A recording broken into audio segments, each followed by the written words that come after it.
বৃন্দাবন ভাবে নন্দী ঘোষরতে হেল কি সারথী ভাবে যমুনা জলরে বজাইল বংশী বেশি কিছু কহিবাকু প্রয়োজন নাহি দয়া করি থান্তু বাবা ব্রহ্মাণ্ড গোসাই কল্যাণ করিবে পরা দেব মহাবাহু হরিবল সঙ্গ তোরে হুড়ো হুড়ি থাউ তা সঙ্গে হরিবল কর তাড়ি দেবে ধার করিবে বাবা দেব বাসুদেবে তোর ডোরি লাগিব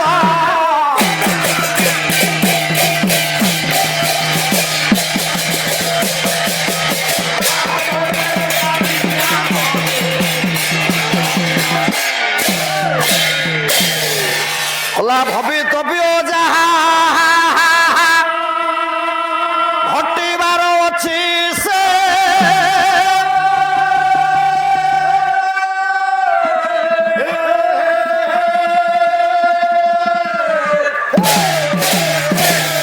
আজি কিଏ ତା ଇଏ କରିବ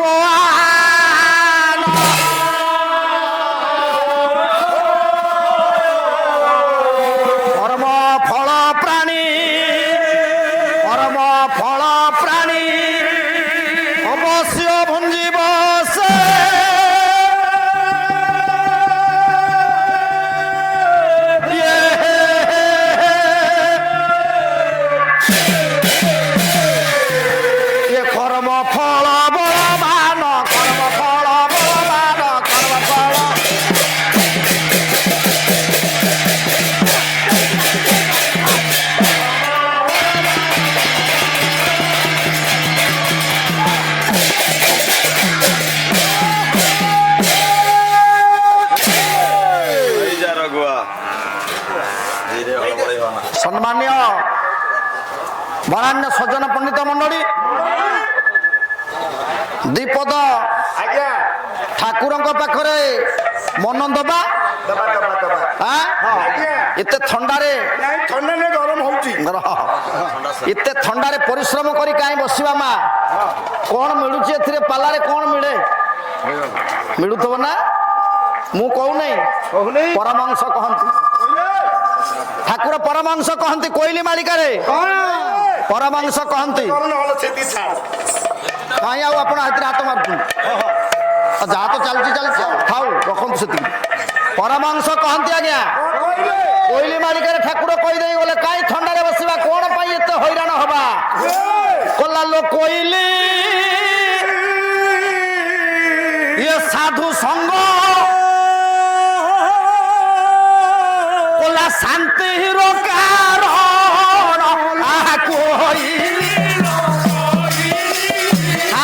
ସାଧୁ ସଙ୍ଗ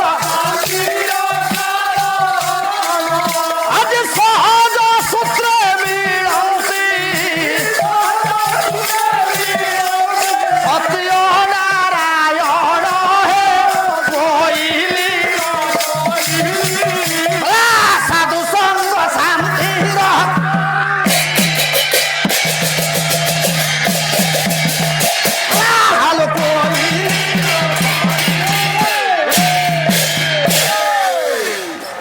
କହିଲେ ସାଧୁ ସଙ୍ଗ ଶାନ୍ତିର କାରଣ ଇଏ ହଉଛି ଗୋଟେ ସାଧୁ ସଙ୍ଗ ମନ ଯେତେବେଳେ ତାଙ୍କ ପାଦ ପଦ୍ମ ପାଖରେ ଥିବ ସାଂସାରିକ ମୋହ ସାଂସାରିକ ଜଞ୍ଜାଳ ଜୀବନ କାଳ ଭିତରେ କେତେବେଳେ ଭିତରକୁ ପ୍ରବେଶ କରିପାରିବନି ଇଏ ଦେହ ଇଏ ମନ ଇଏ ପଞ୍ଚପ୍ରାଣ ଯଦି ତାଙ୍କରି ପଦାମ୍ବୁଜ ପାଦ ପଦ୍ମ ପାଖରେ ଅନନ୍ତ ପାଦ ପଦ୍ମ ପାଖରେ ଇଚ୍ଛା ଥାଏ ସେଦିନ ଧ୍ରୁବ ଲଗେଇ ଦେଲାନି ସେଦିନ 7 ବର୍ଷ ବାଳକ ଇଏ ଡାକିଲା ବୋନେ 7 ବର୍ଷ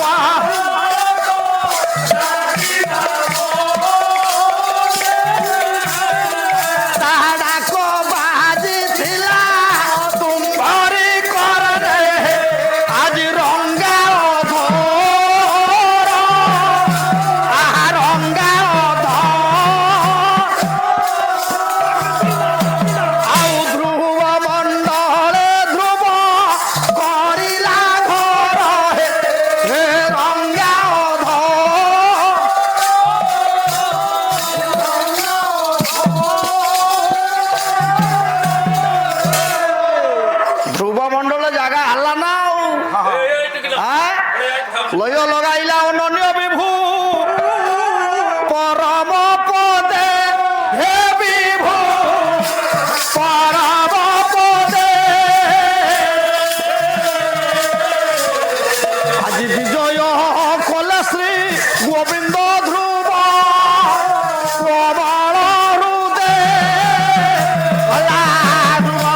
ପୁରାଣକୁ ଯିବା।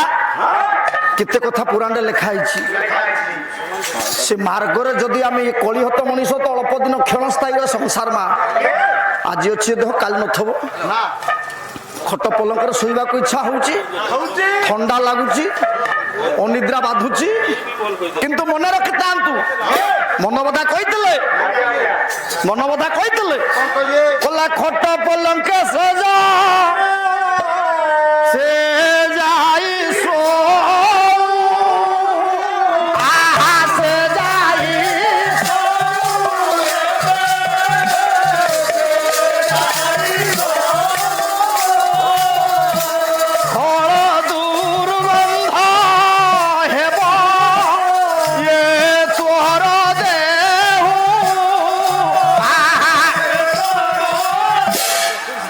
ये शरीरटा पलैब मा या नाटा देह दे हेले लक्ष्मी ह हेले नारायण ये लक्ष्मी नारायण जो आवास करके रहते ता नाटा देह ये पलैबटा रही से समय अच्छी आखि जोड़ा को चाह पारुछि ये पाटी कथा कहूँ ये शरीर खाइबा को इच्छा करुछि ये शरीर भितर से जणिए अच्छा से कहवा वाला जने करवा वाला जने से जणिए आमे जेते चेष्टा कले किछि करि परिबानी दैवी बलान्वित नान्य बल ता बलरु बल नाही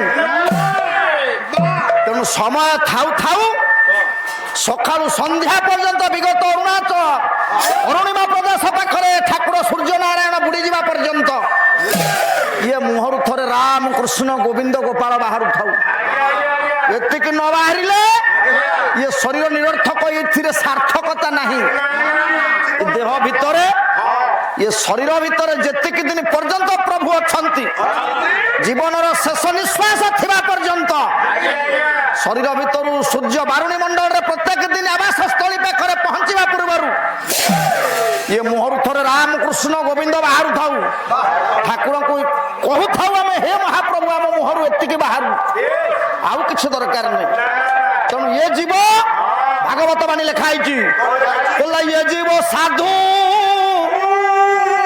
संग बीनु लभी न पारे मोर तनु लभी न पारे मोर ये जीव साधु संग को छाड़देले आ अन्य गति नहीं ये हूँ गोटे सत्संग ये संघरे ठाकुर अच्छा अनंत पुरुष गत काली ठारू एपर्यंत विराजमान हो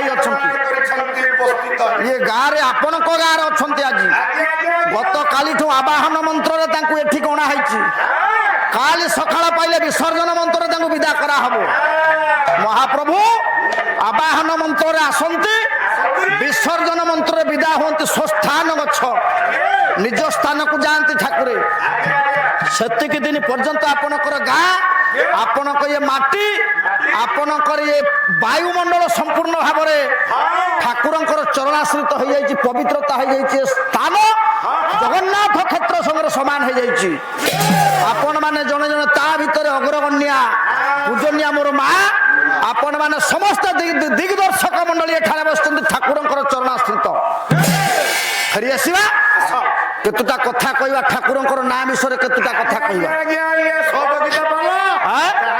सहयोगिता पाला समय तो नहीं जगह घंटाटे बेल से दिन संध्या हो जाऊँगी खाली कौन संध्या होची कालिदास ऋतु संहार कहीदेले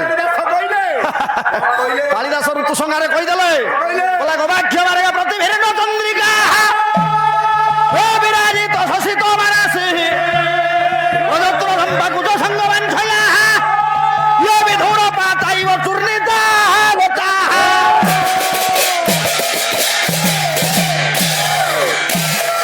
सेदिन संध्या हो जाऊँगी गवाक्ष गवाक्ष अर्थ झरका झरकार फांक देकी चंद्रमा ज्योत्सना विधौत किरण भितर को प्रवेश कर चंद्रंकर सुशीतल छाया राशि जगत भीतर को आच्छादित करुची कालिदास पुणी कहले वही ऋतु संहार वही बोला इदमर भमंडल बंभराशि वैतश्चतार नवफेन भंगाः नायम शशि कुंडलित फणीन्द्र सौकरंजन साहित मुरारी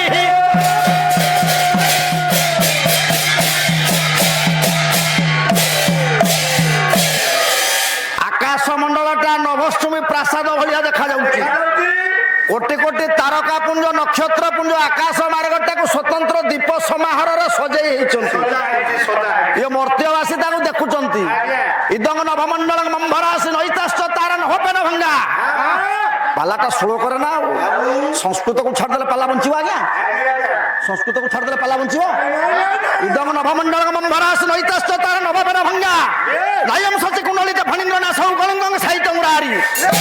କାଳିଦାସ କହିଲେ ଆୟାତି ଜାତି ପୁନରବଂ ପ୍ରୟାତି ମध्यମାଙ୍କୁରାସି ବିଟଣତି ଧନାତି ପସହ ଉନ୍ନବାଦ ବାଦ ଭବନ୍ତି କୁଜତି ରୁଧ କଣ୍ଠେ କାନ୍ତ ବିୟୋଗ ବିଧୁର ନିଶ୍ଚିତ ଚକ୍ରବାକ। କାଳିଦାସ କହିଲେ ସନ୍ଧ୍ୟା ହେଇଯାଉଛି, ଚକ୍ରବାକ ଚକ୍ରବାକୀ ପକ୍ଷୀ ଦିଟା ଏକାଠି ହେଇକି କଳରବ ସୃଷ୍ଟି କରୁଛନ୍ତି।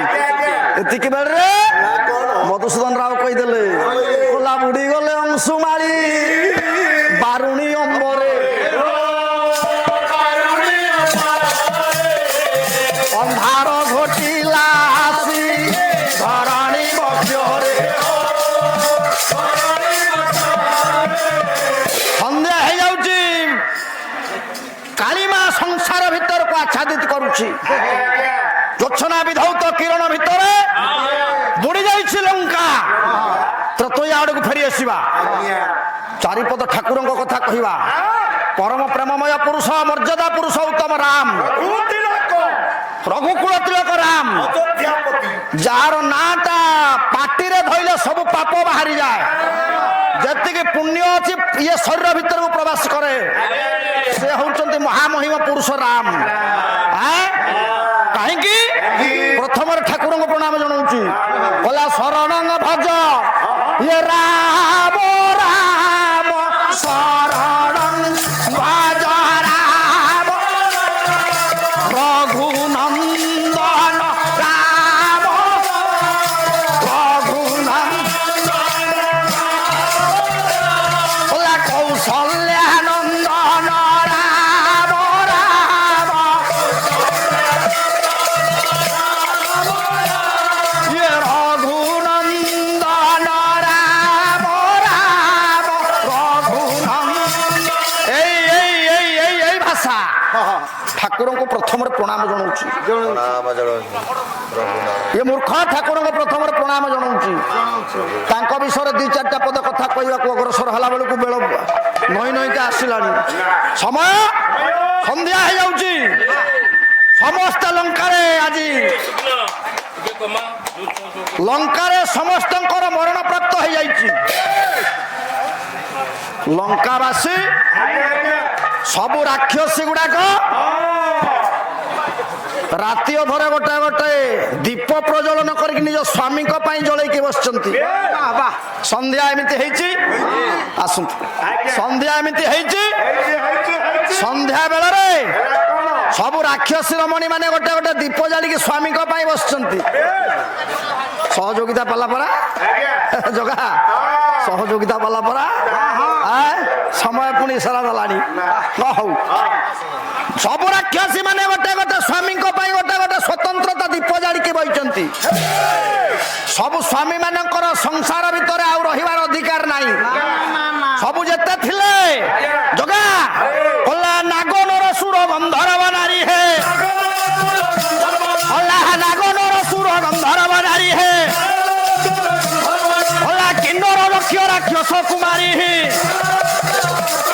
ইয়ে বেড়ি শোইছিলে সকল বাড়ি হে বেড়ি শোইছিলে ওলা বেড়ি শোইছিলে সকল বাড়ি হে যেতিকি রাক্ষস ଥିଲେ নাগ নর সুর গন্ধর্ব কিন্নর গুহ্যক কিং বিদ্যাধর সিদ্ধ পুরুষ যেতিকি নারী ଥିଲେ স্বামী মানে মলা পরে গোটে গোটে দীপ জাড়িকি বইଛନ୍ତି রাতি অধরে স্বামীଙ୍କ ପାଇଁ ଗୋଟେ ଗୋଟେ ଦୀପ ଜାଳିଛନ୍ତି କାହିଁକି ମା କାହିଁକି ଦୀପ ଜାଳିଲେ ସ୍ୱାମୀ ମଲା ପରେ ସ୍ତ୍ରୀ ବିଧବା ଯେତିକି ଦିନ ସ୍ୱାମୀ ଅଛି ସେତେ ଦିନ ସଧବା ସ୍ୱାମୀ ଗଲା ପରେ ସଂସାର ଭିତରେ ଆଉ କେହି ନାହାନ୍ତି କଣ ପାଇଁ କାହିଁକି ନା କୌତୁକ ସୂତ୍ରରେ ମନ୍ତ୍ର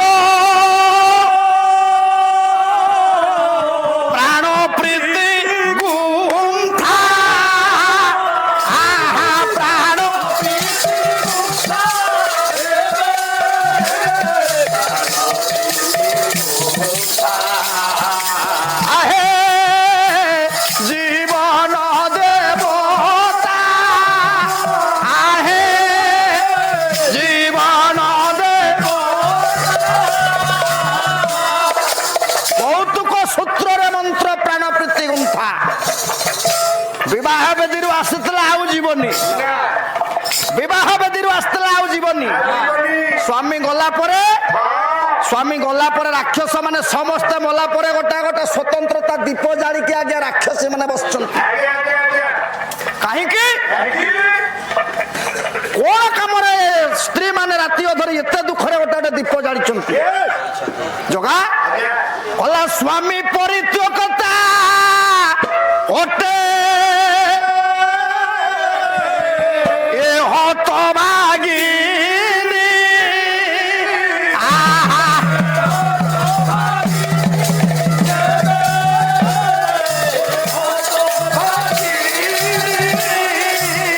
এইটি বুলুথিলা পথ প্রান্তে ওই অনাথিনী।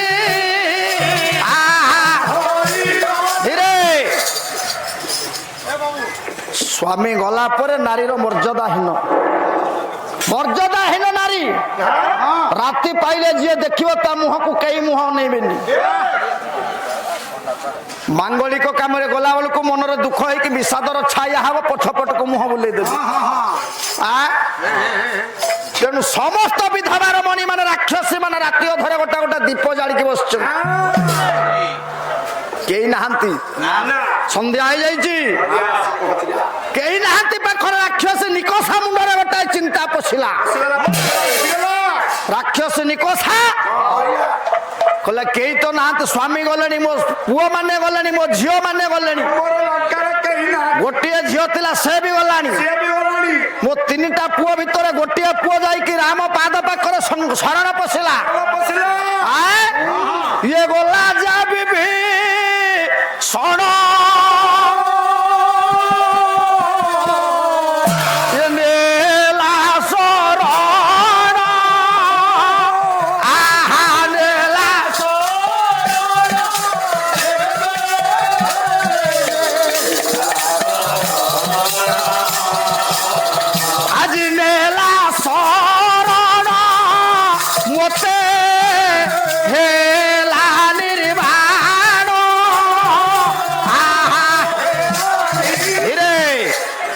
ରାକ୍ଷସୀ କହୁଛି କଲା ମୋ ପୁଅ ସିନା ରାମଙ୍କର ପାଦ ପଦ୍ମ ପାଖରେ ଶରଣ ନେଲା, ହେଲେ ମତେ ନିର୍ବାଣ ହବ।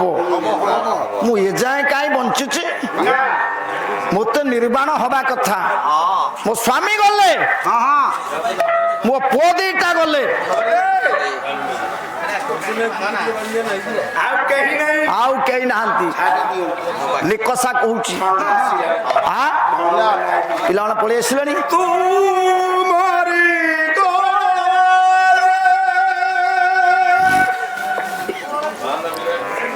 କେହି ତୋତେ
Thank you.